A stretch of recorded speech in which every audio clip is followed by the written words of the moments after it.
অনেকেই জিজ্ঞেস করেন বা যে পরিবারের একজনের পক্ষ থেকে কুরবানি দিলে কুরবানি হয়ে যাবে কি না যদি অন্যজনের উপর ওয়াজিব থাকে, এ বিষয়ে কি বলবেন? আসলে অনেক গুরুত্বপূর্ণ একটা মাসআলা। ইমাম আবু হানিফা রহমতুল্লাহ আলাইহি বলেন, ওনারা সাহাবে কেরামের উক্তি এবং বিভিন্ন মুজতাহিদ ইমামগণের উক্তি অনুযায়ী আসল এবং সঠিক মাসআলা হলো, অধিক সতর্কতারও দাবি হলো এবং দলিলেরও দাবি হলো, হাদিসেরও ইন্ডিকেশন হলো যে যার যার উপর পৃথকভাবে ইন্ডিভিজুয়ালি কোরবানি ওয়াজিব হয়ে থাকে, প্রত্যেকের উপর পৃথকভাবে ইন্ডিভিজুয়ালি কোরবানি ওয়াজিব হয়ে থাকে।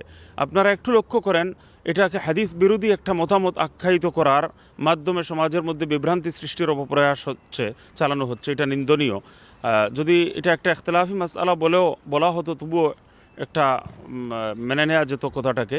বাস্তবতা হলো, আপনারা একটু হাদিস, আমি 3টি হাদিস থেকে আপনাদের সামনে কথা বলার চেষ্টা করব। আল্লাহর নবী সাল্লাল্লাহু আলাইহি ওয়াসাল্লাম বলেছেন, মান ওয়াজাদা সাআতান লিআন ইউদাহহিয়া ফালাম ইউদাহহি ফালা ইয়াকরিবান্না মুসাল্লানা। তোমাদের মধ্যে যে ব্যক্তি কোরবানির নেসাবের মালিক হবে, কোরবানির সামর্থ্য রাখবে, নেসাবে কোরবানি বা কোরবানির নেসাব সম্পর্কে যে ধারণা ফুকাহায়ে কেরাম, ইসলামী আইন বিশেষজ্ঞগণ দিয়েছেন, সে অনুযায়ী যে কোরবানির নেসাবের মালিক হবে, সে যদি কোরবানি না করে তাহলে সে যেন মুসলমানদের ঈদগাহের পাশেও যেন না যায়। তো এইটা ধমক দেওয়া হয়েছে, সতর্কবাণী শোনানো হয়েছে, শাস্তির কথা শোনানো হয়েছে এবং মুসলমানদের মেইন স্ট্রিম থেকে যেন তাকে বের করে দেওয়া হয়েছে, মূলধারা থেকে বের করে দেওয়া হয়েছে। তো ঈদগাহের না যাওয়ার কথা বলা হয়েছে। এর দ্বারা এই ধমক এবং ওয়াঈদ বয়ান করার কারণে উলামায়ে কেরাম বলেছেন, এটা ওয়াজিব ছেড়ে দেওয়ার উপরই এমন ওয়াঈদ বর্ণনা করা হয়ে থাকে। বিদায় এই হাদিস ইন্ডিকেশন দিচ্ছে যে সামর্থ্যবানের উপর বা নেসাবে কোরবানির নেসাবের যে মালিকানা যার কাছেই আছে, সে তার উপর কোরবানি ওয়াজিব হবে। আর দ্বিতীয় কথা হলো যে এটা প্রত্যেকের উপর কোরবানি ওয়াজিব হবে আলাদাভাবে। আকিল বালেগ, যে সাবালক রয়েছে, মেন্টাল প্রবলেম নয়, সুস্থ সাবালক, এমন যত মানুষ আছেন তাদের উপর কোরবানি ওয়াজিব হবে আলাদা আলাদাভাবে। এমনকি বালেগ হওয়ার নিকটবর্তী যেসব ছেলেরা, বালেগ হওয়ার একেবারে নিকটবর্তী যেসব মেয়েরা, তাদেরকে মুরাহিক এবং মুরাহিকা বলা হয়, তাদের উপরও কোরবানি ওয়াজিব হবে। আর সতর্কতামূলক প্রত্যেকের উপর আলাদা আলাদাভাবে কোরবানি ওয়াজিব হবে। এই হাদিস বলছে যে সামর্থ্য রাখে তার উপর, আর সে যদি কোরবানি না করে তাহলে সে যেন মুসলমানদের ঈদগাহের পাশেও না যায়। এই হাদিস দ্বারাও এই কথাটা বোঝা যায়। দ্বিতীয় আরেকখানা হাদিস, বিদায় হজের ভাষণে আল্লাহ নবী সাল্লাল্লাহু আলাইহি ওয়াসাল্লাম বলেছেন, ইন্না আলা কুল্লি মুসলিমিন ফি কুল্লি আমিন উদহিয়া। প্রত্যেক মুসলমানের উপর প্রতি বছর কোরবানি ওয়াজিব। এখন দেখেন, এই হাদিসও ইন্ডিকেশন দিচ্ছে প্রত্যেকের উপর আলাদাভাবে পৃথকভাবে ওয়াজিব হয়, ইন্ডিভিজুয়ালি ওয়াজিব হয়। আর আরেকখানা হাদিসের মধ্যে আল্লাহ নবী সাল্লাল্লাহু আলাইহি ওয়াসাল্লাম বলেছেন যে আল বাকারাতু আন সাবআ ওয়াল জাজুর আন সাবআ। উট দ্বারা এবং গরু দ্বারা, কাউ দ্বারা 7 জনের কোরবানি জায়েজ হবে, 7 জনের বেশি নয়, 7 জনের ওয়াজিব কোরবানি আদায় হবে। আর আপনি আবার এইদিকে বলছেন যে 8-10 জনের পরিবারের পক্ষ থেকে একজন যদি একটা দুম্বা দিয়ে দে, একটা বেড়াবেড়ি দিয়ে দে, তাহলে কোরবানি আদায় হয়ে যাবে। তো হাদিসের সংখ্যা নির্ধারণ করে দেওয়া হয়েছে যে বড় জন্তু উট, গাবি, উট, কাউ, এর দ্বারা মাত্র 7 জনের কোরবানি ওয়াজিব হবে।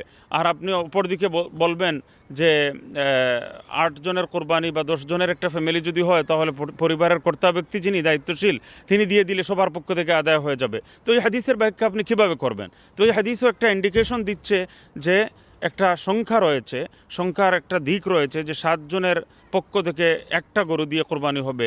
কারণ আর বেড়া, বেড়ি, দুম্বা, ছাগল ইত্যাদি দিয়ে মাত্র একজনের কোরবানি হবে। তো এই হাদিসগুলো আমাদেরকে স্পষ্ট ইঙ্গিত দিচ্ছে যে সবার উপর পৃথকভাবে আলাদা আলাদাভাবে কোরবানি ওয়াজিব। আর যে হাদিসের মধ্যে বলা হয়েছে যে আল্লাহ নবী সাল্লাল্লাহু আলাইহি ওয়াসাল্লাম মিন্নি ওয়া মিন বাহলে বাইতি, আমার পক্ষ থেকে এবং আমার পরিবার পরিজনের পক্ষ থেকে আল্লাহ তুমি কবুল করো।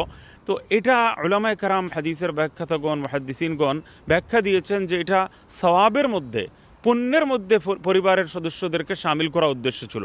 সাহাবায়ে কেরামের সময় সবাই এত ধনী ছিলেন না। পরিবারের মধ্যে মেইন পরিবারের পরিচালক যিনি, তিনি হয়তো ধনী ছিলেন এবং বাকিদের উপর কোরবানি ওয়াজিব হতোই না।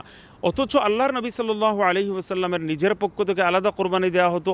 বর্ণনায় পাওয়া যায় আল্লাহর নবী সাল্লাল্লাহু আলাইহি ওয়াসাল্লামের আজওয়াজে মুতাহহারাত, নবীজির পত্নী এবং স্ত্রীগণের পক্ষ থেকে, উম্মুল মুমিনিন যারা, তাদের পক্ষ থেকে, নবীজি সাল্লাল্লাহু আলাইহি ওয়াসাল্লামের স্ত্রীগণের পক্ষ থেকে আলাদা কোরবানি দেওয়া হতো।